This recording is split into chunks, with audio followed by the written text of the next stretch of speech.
ভাইজান এই জবাবটা আমি একটু পরে দিচ্ছি, আগে আপনি বলেন বিশ্বের সবচেয়ে বেশি শান্তির বাণী কচ্ছায় কারা? ইউরোপ আমেরিকার দেশগুলা, তাই না? সেই ইউরোপ আমেরিকার দেশগুলাই বড় বড় আর্মি পালতেছে, শক্তিশালী মিসাইল বানাইতেছে, অত্যাধুনিক ট্যাঙ্ক গোলা বারুদ তো আছেই। কই তাদেরকে তো কেউ বলে না তোমরা এত শান্তির কথা বলো, মানবাধিকারের কথা বলো, তাহলে সেনাবাহিনী পালতেছো কেন, অস্ত্রপাতি বানাইতেছো কেন? বলে না, কারণ সবাই জানে তাদের এই বিশাল সেনাবাহিনী ছাড়া, গোলা বারুদ ছাড়া একদিনও তাদের দেশ টিকবে না। তাদের জনগণের জানমাল ধ্বংস হয়ে যাবে শত্রুর হামলায়। ভাইজান মানুষ দুই কারণে যুদ্ধ করে, একটা হলো নিজের স্বার্থের কারণে, যেমন পরসম্পদ লুটপাট করার জন্য বা সাম্রাজ্য বিস্তার করার জন্য ইত্যাদি, আরেকটা হলো শান্তি প্রতিষ্ঠার জন্য বা দেশ রক্ষার জন্য। কোরআন হাদিসে যে যুদ্ধের কথা আছে সেটা হলো পৃথিবীতে শান্তি প্রতিষ্ঠার জন্য।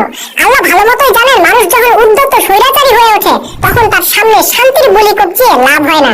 যখন কেউ তলোয়ার বাড়িয়ে দেয় তখন তার দিকে গোলাপ এগিয়ে দিয়ে লাভ হয় না, তখন তাকে যুদ্ধ করেই পরাজিত করতে হয়। সেজন্য আল্লাহ তার দেওয়া সংবিধানে শান্তির কথা যেমন বলছেন তেমনি যুদ্ধের কথাও বলছেন। বাকিটা মুমিনদের ইমাম বা আমির যিনি থাকবেন তিনি নির্ধারণ করবেন কখন কোথায় কার সাথে শান্তির পায়রা ওড়ানো হবে আর কার সাথে যুদ্ধের দামামা বাজানো হবে।